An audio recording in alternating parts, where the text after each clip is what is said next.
flag is thrown on the play.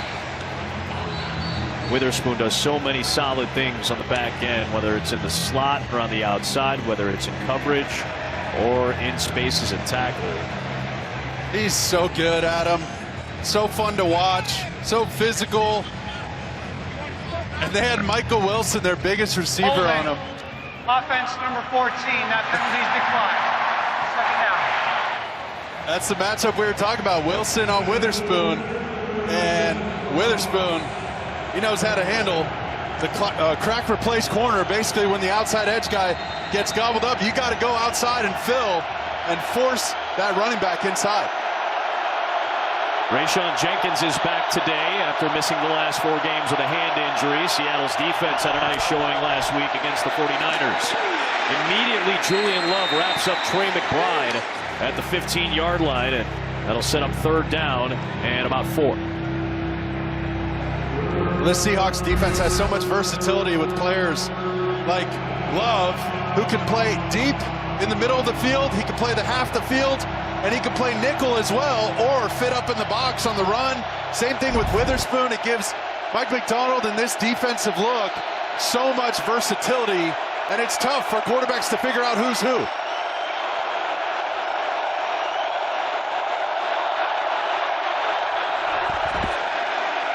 Murray, out route, complete. It was bobbled momentarily by Marvin Harrison Jr., but he's got the 1st down.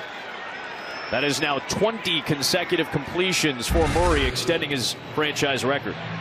Well, look at Harrison Jr. in the slot.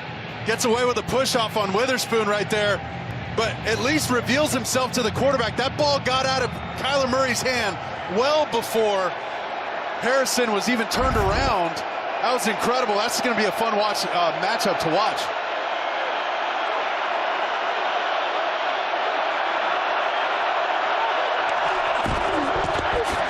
There's a run for Trey Benson, the rookie out of Florida State.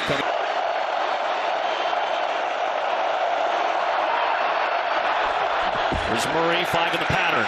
Pressure coming, and it is an incompletion for the first time in quite some time. 20 straight completions is the record now for Arizona and Kyler Murray. Well, watch Love right here fire on this quick game route and how quickly he reacts.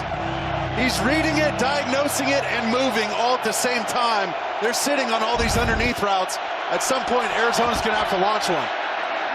Murray that time throws to the sticks on 3rd and 8. McBride did everything he could to just make sure he secured it, but they're going to mark him about a yard shy of the line to gain. So they'll set up 4th down and 1. Oh, he thought he got the 1st down, too. Yeah, I think he was under the impression that he was past the marker. So now on 4th and 1 in the -35, Jonathan Gannon is going to opt to bring out the special teams unit. We'll see our 3rd punt of this opening period.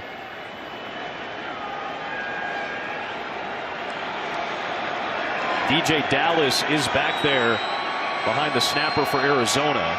Just keeping an eye out for any type of fake.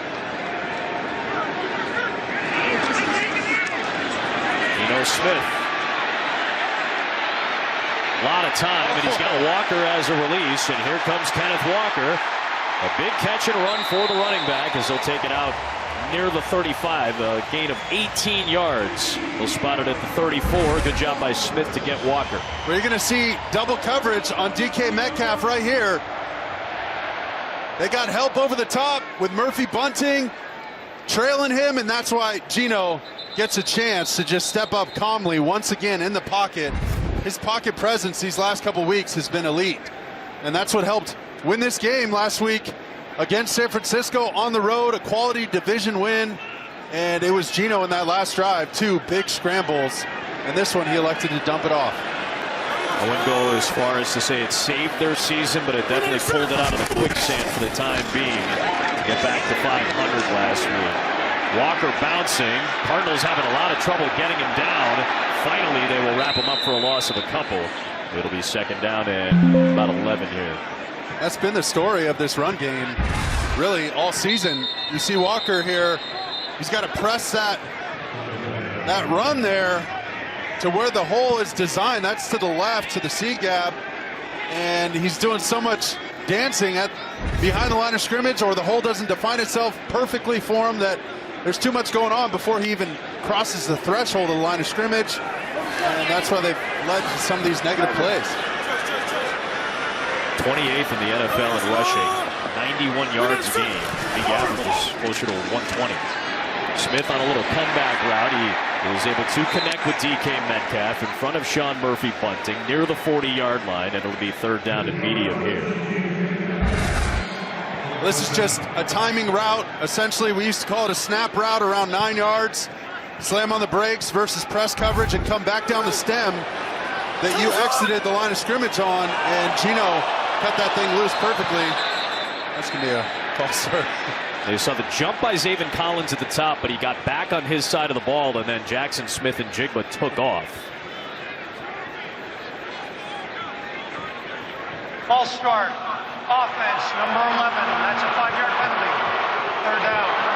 Problems that we saw early in the season, or really in the middle portion of the season, after the Seahawks got off to a 3-0 start. A lot of mistakes, the mistake-filled games. And you saw the mistakes go away in the second half against San Francisco. Much cleaner. That allowed Mike McDonald's crew to get back into the game and eventually win it. You're exactly right. And part of that is, you know, the quarterback making good decisions. He started to tuck the ball instead of throw some footballs into the defense and get those things picked off. You've seen those 11 turnovers by the quarterback. That's big. Same deal here. They drop into coverage to the Cardinals, and the four-man rush still gets to Geno Smith, and it's the former Seattle Seahawk first-round pick, L.J. Collier, with his first full sack of the season, and he does it at his own stomping grounds. Well, they're just going to collapse the pocket from the outside.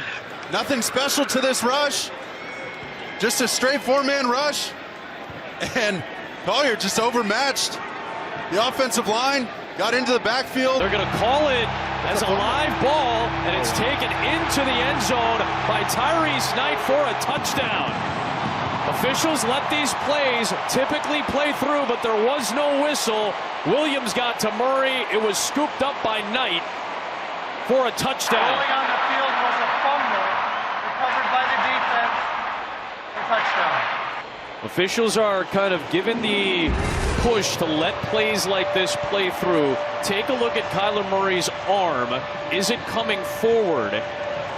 And it seems like that ball was on a trajectory to be passed when Williams made contact. Very close, though. I understand why that might be looked at a little more closely. We'll see if it's an expedited review or not. Leonard Williams with the pressure sticks his big paw in there, affecting the throw.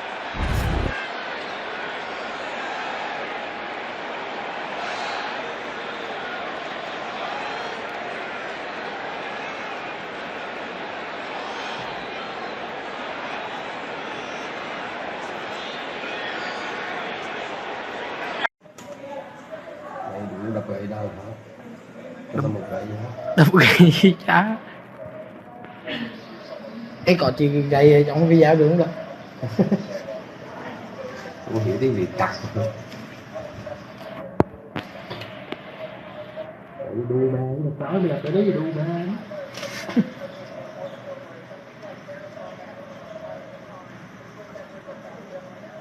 Trời anh vào tiếng